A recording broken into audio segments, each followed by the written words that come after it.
Assalamualaikum warahmatullahi wabarakatuh. A'udzu billahi minasyaitonir rajim. Bismillahirrahmanirrahim. Alhamdulillahirabbil alamin. La ilaha illallah wahdahu la syarikalah, lahul mulku wa lahul hamdu wa huwa ala kulli syai'in qadir. Asyhadu an la ilaha illallah wa asyhadu anna Muhammadan abduhu wa rasuluhu. Alhamdulillah, atas izinnya kita masih bisa diberikan oleh Allah berbagai nikmat, diantaranya nikmat iman Islam, kesehatan, dan juga umur yang panjang, sehingga kita bisa melaksanakan kegiatan pesantren Ramadan virtual meskipun dalam keadaan pandemi, tapi tetap kita laksanakan dengan penuh semangat, jangan bermalas-malasan. Insya Allah kita tetap berdoa, mudah-mudahan saja Allah cepat-cepat mengangkat pandemi yaitu COVID-19 berlalu. Anak-anak sekalian atau siswa-siswi SM Muhammadiyah 2 yang Ibu cintai, insya Allah pada siang hari ini Ibu akan memberikan materi mengenai keutamaan menjalankan ibadah puasa. Nah, berbicara masalah keutamaan di sini wajib memahami dulu ketika seseorang melakukan perbuatan ibadah, maka kita pahami dulu apa itu keutamaan atau fadilah yang terkandung di dalamnya. Insya Allah dengan memahami keutamaan atau fadilah-fadilah tersebut, maka kita akan ada motivasi dan juga ada semangat untuk menjalankan atau melaksanakan suatu perbuatan ibadah tersebut. Ya, karena ingat terkhusus bulan Ramadan di sini bahwa Ramadan ini merupakan momen super khusus di mana ini disediakan oleh Allah bagi setiap muslim. Ya, kenapa demikian? Karena bulan Ramadan di dalamnya itu terdapat keutamaan-keutamaan atau manfaatnya bagi umat Islam. Ya, jadi di sini kita harus bisa mengisinya dengan sungguh-sungguh sehingga kita bisa menjalankan dengan sebaik-baiknya, insya Allah ya. Nah, di sini Ibu akan membahas dari keutamaan menjalankan ibadah puasa, di mana keutamaan di sini banyak sekali ya, keutamaan-keutamaan atau manfaatnya. Di antara salah satunya itu adalah masalah bulan penuh berkah. Yang akan dibahas adalah bulan penuh berkah. Ya, ada berbagai pertanyaan, apa yang dikatakan bulan itu atau bulan Ramadan itu berkah? Ya, siapa yang mengatakan bulan Ramadan itu berkah? Dan apa sih pengertian berkah itu sendiri? Ya, dan dalam hal apakah berkah dan Ramadan tersebut? Ya. Nah, ini banyak pertanyaan mengenai sekitar bulan penuh barokah, ya. Nah, ini keutamaan di sini sudah jelas, ada dalilnya. Jadi kata Rasulullah, ya.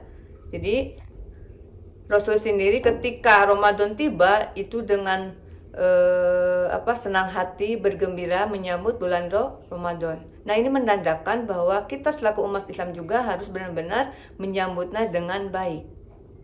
Qad jaa, ya, telah datang syahrul ramadana syahrul mubarak, telah datang kepada kalian puasa Ramadan di mana bulan itu adalah diberkahi, jadi berkah, ya, jadi bulan penuh berkah. Jadi benar-benar telah ada dalil mengenai bahwa bulan Ramadan adalah penuh berkah. Nah, sekarang apa yang maksud berkah itu sendiri? Beda dengan berkat, ya. Jadi harus dibedakan antara berkah dan berkat. Kalau berkat, ya, misalnya kita ke suatu undangan, ya, mendapatkan suatu bingkisan, baik makanan atau sejenisnya, nah itulah berkat. Tapi kalau berkah di sini adalah sesuatu yang baik, ya, yang banyak. Maksud yang banyak sih ada manfaatnya, ya, ada manfaatnya. Beda dengan banyak tapi sedikit manfaatnya, itu tidak berkah, ya. Bisa tumbuh, berkembang, dan juga langgeng abadi. Nah, itulah dinamakan berkah. Ya, apalagi ini berhubungan dengan masalah Ramadan yang kita jalankan selama 1 bulan penuh. Ya, insya Allah kita bisa bertambah, bisa meningkatkan ibadah kita, amal masalahnya pun. Nah, itu adalah berkah. Ya, nah itu bulan penuh berkah. Sekarang berkah dalam hal apa? Ya, nah ini yang akan dibahas adalah masalah semangatnya dalam beribadah. Ya, semangat dalam beribadah. Nah, ada tips semangat dalam beribadah, ya, supaya kita tidak bermalas-malasan, ya, supaya kita dijalaninya dengan enak, dengan santai, tapi kita fokus, tetap bersemangat menjalankan ibadah, baik hubungan dengan Allah atau hubungan masalah sosialnya, ya, atau hablum minannasnya, insya Allah, ya. Mulai dari persiapan sebelum Ramadan atau setiba Ramadan, ya. Yang terpenting di sini adalah ada nasihat para ulama nyatakan, mengakadkanlah dengan Allah. Ini ada kata-kata mengakadkanlah dengan Allah. Jangan mengakadkan kepada makhluk yang lain selain Allah. Berarti di sini ada keterikatan, ya, antara seorang hamba dengan Allah. Bagaimana supaya kita semangat dalam menjalankan suatu aktivitas, khususnya di bulan Ramadan. Ya, berarti kita niatkan di sini, diniatkan, ya. Kemudian ada keikhlasannya. Niat dibarengi dengan ikhlas, inamal amal biniyah, insya Allah akan timbul dalam diri kita, ada pengaruhnya, ya, ada motivasi dan juga ada semangat dalam melaksanakan atau menjalankan suatu amal. Ya, insya Allah sih dengan niat yang ikhlas, ya, karena tanpa niat yang ikhlas, yaitu akan sia-sia, tidak akan semangat. Karena yang namanya hati seseorang ketika bulan Ramadan tiba, ya, yang pertama itu disambut dengan gembira, yang kedua mungkin disambut dengan biasa-biasa saja, yang terparah di sini yang ketiga tahu bahwa itu adalah bulan Ramadan, di mana dalamnya itu banyak keistimewaan, banyak keutamaan dan juga manfaatnya, tapi dia tidak melaksanakannya. Itu yang lebih parah lagi, ya. Tapi kita yang pertama yaitu bergembira. Insya Allah, ya, ketika kita melaksanakan dengan yang ikhlas, dengan berakad kepada Allah, ya, akad kepada Allah, hanya tidak kepada Allah, dan ini merupakan suatu akidah, ya. Nah, insya Allah di sini apa-apa yang kita kerjakan dengan mengharap keridhaan Allah, insya Allah Allah juga akan membalasnya, ya, apa yang kita kerjakan. Apalagi di bulan Ramadan itu akan berlipat ganda, berbeda dengan bulan-bulan yang lainnya.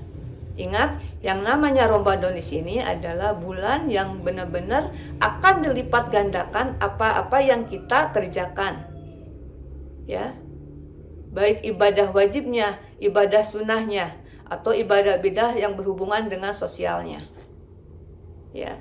Nah, ini yang terpenting, kita benar-benar niat yang ikhlas supaya tetap kita semangat, ya, menjalankan berbagai aktivitas selama bulan Ramadan.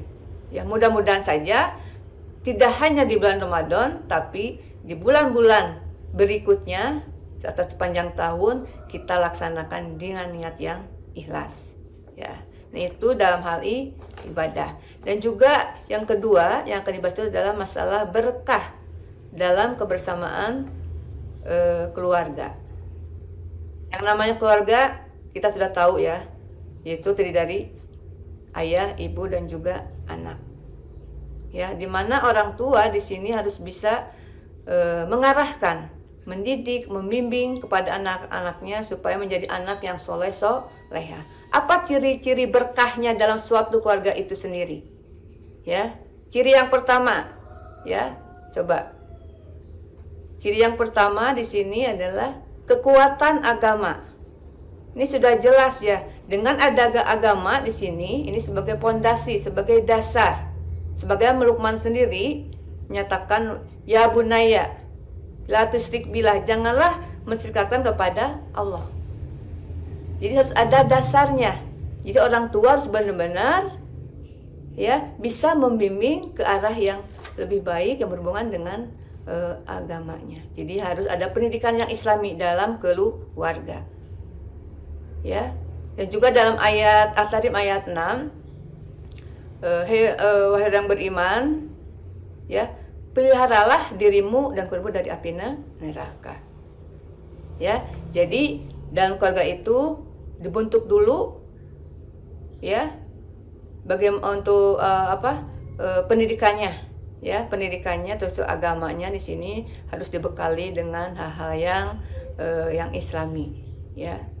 Nah itu insya Allah ditanamkan dengan hal yang Islami, insya Allah menjadi anak yang soleh, soleha apa yang diharapkan. Karena suatu bangsa akan maju itu diawali dengan sebuah keluarga, insya Allah itu ya. Yang kedua itu adalah kekuatan cinta, ya. Itu mawaddah, ya, kekuatan cinta di sini. Jadi orang tua itu harus saling cinta mencintai, ya. Suami istri harus cinta mencintai, apalagi sudah mempunyai anak harus lebih mencintai kepada anak-anaknya, ya. Nah di sini akan melahirkan suatu sayang menyayangi. Sudah cinta berarti sayang menyayangi. Insya Allah di sini akan tertanam tadi mulai dari ada pembekalan agamanya, kemudian juga ada cinta kasih sayangnya. Insya Allah di sini adanya suatu kebersamaan. Nah ini ada momen-momen istimewa dalam kebersamaan dalam sebuah keluarga. Nah ini yang diharapkan di sini, ya. Insya Allah, ya.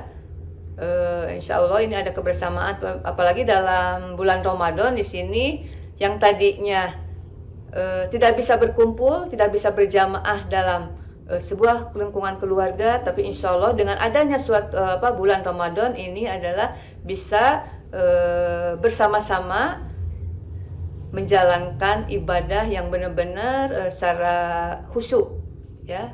Apalagi dalam keadaan pandemi sini, insya Allah ada hikmahnya, ya, bisa berkumpul bersama-sama, ya, berbuka bersama dan juga sahur bersama, insya Allah itu ya. Kemudian yang ketiga adanya kekuatan kata-kata, ya. Dari sini jelas orang tua sebagai panutan, sebagai suri tauladan. Ya, lisan di sini harus dijaga, ya.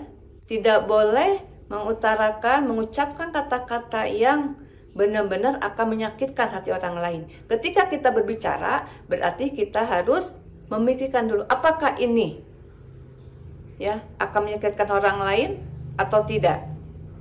Ya, jadi lisan harus benar-benar mengucapkan hal yang baik. Apalagi ketika kita melaksanakan ibadah saum. Bukan hanya makan dan menahan dari makan dan dahaga, tapi juga dengan kata-kata yang baik. Nah ini, ya. Jadi sebuah keluarga yang berkah di sini, ya tentunya lisan coba jaga. Jangan sampai kata-kata kejahatan, ya, kata-kata yang jorok, kata-kata yang kasar. Nah ini harus dijauhkan.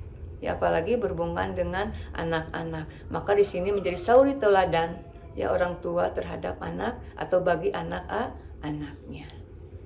Ya. Kemudian juga ada kekuatan doa.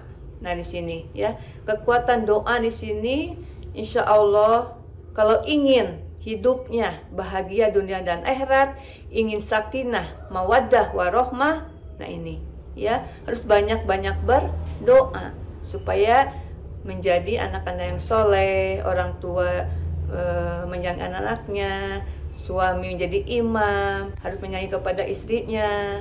Insya Allah di sini akan melahirkan keluarga yang sakinah, mawaddah, warohmah. Jadi banyak-banyak berdoa. Ya, insya Allah itu akan bahagia, akan berkah dalam hidup. Kemudian yang terakhir di sini adalah kekuatan sejarah. Maksudnya kekuatan sejarah di sini adalah ada mengkisahkan hal yang baik, ya. Jadi kalau seseorang meninggal dunia, berarti itu akan meninggalkan hal yang baik, tidak menimbulkan hal yang diobrolkannya itu hal yang buruk, tapi ada sejarahnya, gitu ya. Nah ini keluarga, berkah kebersamaan dalam keluarga. Yang mudah-mudahan saja dalam menjalankan ibadah ibadah saum di Ramadan ini, tahun ini kita semua diberikan oleh Allah dalam keadaan sehat walafiat dan penuh semangat, jauhkan dari kemalasan. Kemudian juga kita hidupkan ya, kita isi ya bulan-bulan Ramadan yang penuh keutamaan ini dengan ibadah benar-benar kepada Allah dan juga bagaimana sosialnya, ibadah-ibadah sosial yang lainnya. Insya Allah di sini Allah yang akan membalasnya, Allah yang akan melipat gandakannya. Mungkin cukup sekian dari Ibu. Wassalamualaikum warahmatullahi wabarakatuh.